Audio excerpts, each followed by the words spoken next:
ಹೈದರಾಬಾದ್ನ ಸಂಧ್ಯಾ ಥಿಯೇಟರ್ನಲ್ಲಿ ಕಾಲ್ತುಳಿತ ಕೇಸ್ಗೆ ಸಂಬಂಧಪಟ್ಟಂತೆ ನಟ ಅಲ್ಲು ಅರ್ಜುನ್ ವಿರುದ್ಧವಾಗಿ ತೆಲಂಗಾಣ ಪೊಲೀಸರು ಸಮರವನ್ನು ನಿಲ್ಲಿಸಿಲ್ಲ. ತೆಲಂಗಾಣ ಪೊಲೀಸರು ಬಂದುಬಿಟ್ರು, ಅಲ್ಲು ಅರ್ಜುನ್ ಟಾರ್ಗೆಟ್ ಮಾಡಿಬಿಟ್ಟಿದ್ರು. ಪುಷ್ಪ 2 ರಿಲೀಸ್ ಆಗಿದೆ, ಏನೋ ಕೆಟ್ಟ ಹೆಸರು ಬರ್ತಾರೆ ಟ್ರೈ ಮಾಡ್ತಾ ಇದ್ದಾರೆ, ಯಾವ್ಯಾವುದೋ ರಾಜಕೀಯ ದ್ವೇಷಗಳಿವೆ, ಇದೆಲ್ಲ ಮಾತು ಬಂತಲ್ಲ. ಇದರ ಆಚೆಗೆ ತೆಲಂಗಾಣ ಪೊಲೀಸರು ಏನು ಮಾಡ್ತಾ ಇದ್ದಾರೆ, ಸಮರವನ್ನೇ ಸಾರಿದ್ದಾರೆ ಅಲ್ಲು ಅರ್ಜುನ್ ವಿರುದ್ಧವಾಗಿ. ಅವರಿಗೆ ಸಂಬಂಧಪಟ್ಟಂಥ ಒಂದು ವಿಡಿಯೋವನ್ನು ರಿಲೀಸ್ ಮಾಡಿದ್ದಾರೆ ಖಾಕಿ.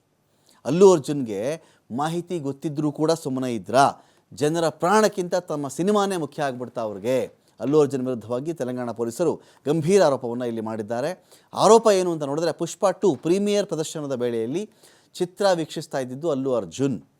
ಹೊರಗೆ ಕಾಲು ತುಳಿತ ಆಗಿಬಿಟ್ಟು ಒಂದು ಮಹಿಳೆ ಸತ್ತು ಹೋಗ್ತಾರೆ.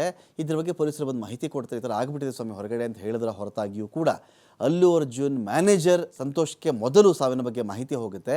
ಪರಿಸ್ಥಿತಿ ನಿಯಂತ್ರಣಕ್ಕೆ ಸಿಗ್ತಾ ಇಲ್ಲ ನಮಗೆ ಅಂತ ಪೊಲೀಸರು ಕೂಡ ಹೇಳ್ಕೊಳ್ತಾರೆ. ಆದರೆ ಅಲ್ಲು ಅರ್ಜುನ್ನ ಭೇಟಿ ಮಾಡೋದಕ್ಕೆ ಅವಕಾಶವನ್ನು ಮ್ಯಾನೇಜರ್ ಕೊಡೋದೇ ಇಲ್ಲ.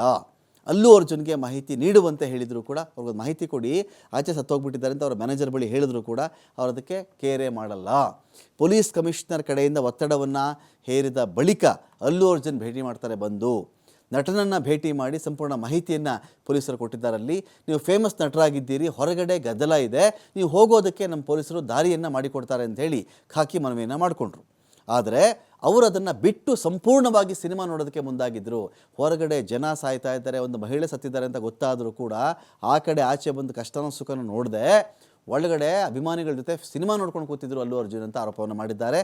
ಪೊಲೀಸ್ ಕಮಿಷನರ್ ಯಾವಾಗ ಸ್ಪಾಟ್ಗೆ ಬಂದರೋ ಆಗ ಹೊರಡಬೇಕು ಅಂತ ಇವರು ಮುಂದಾಗ್ತಾರಲ್ಲ, ಹೇಗೆ ಅಂತೇಳಿ ಕ್ವಶನ್ ಮಾಡಲಾಗಿದೆ.